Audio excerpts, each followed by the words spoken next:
But once cinema release అయిన తర్వాత మీరేమన్నా విమర్శలు ఏమన్నా ఫేస్ చేశారు? చేసేవాడిని విమర్శలు. అంటే జెన్యున్గా ఏ విమర్శలు ఎక్కువ ఎదుర్కొన్నారు? అంటే ఒక 2 daysలో సబ్జెక్ట్ అది టోటల్గా. అది ఇంకా ఆ పరిధి దాటి వెళ్ళకపోయాం ఎక్కడికి.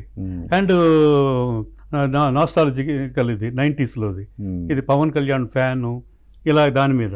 సో ఇక ఒకే చోట ఒకే దీంట్లో తీయవలసి వచ్చింది. దీనికి వేరే వేరేగా అంటే కొంచెం 5-6 రోజులు గ్యాప్ సబ్జెక్టు అలా ఉన్నా కూడా కొంచెం ఒక ఇది ఉంటుంది, మొనాటనీ అయిపోయిందేమో అన్న ఇది. అది యాక్చువల్గా సినిమా చూసి ఫోన్ చేసి మిమ్మల్ని క్వశ్చన్ చేసిన వాళ్ళు నేను. మీరు ఉన్నారు, మీరు గుర్తు బాగా. అంటే పూర్ణోదయ నుంచి ఇలాంటి సినిమా మేము ఎక్స్పెక్ట్ చేయలేదు. పూర్ణోదయాన్ని పెట్టలేదు అది, అందుకనే ఫ్రమ్ ద హౌస్ ఆఫ్ పూర్ణోదయాన్ని పెట్టాం. అది ఏదన్నా కానీ పూర్ణోదయ అనేది వస్తుంది అంటే ఆ ఫ్యామిలీ నుంచి వచ్చింది, ఆ ఫ్యామిలీ నుంచి వచ్చింది. అంటే ఇంత గ్యాప్ తర్వాత తీస్తున్నారంటే జనరల్ గా ఎక్స్పెక్టేషన్ అనేది ఉంటుంది కదా.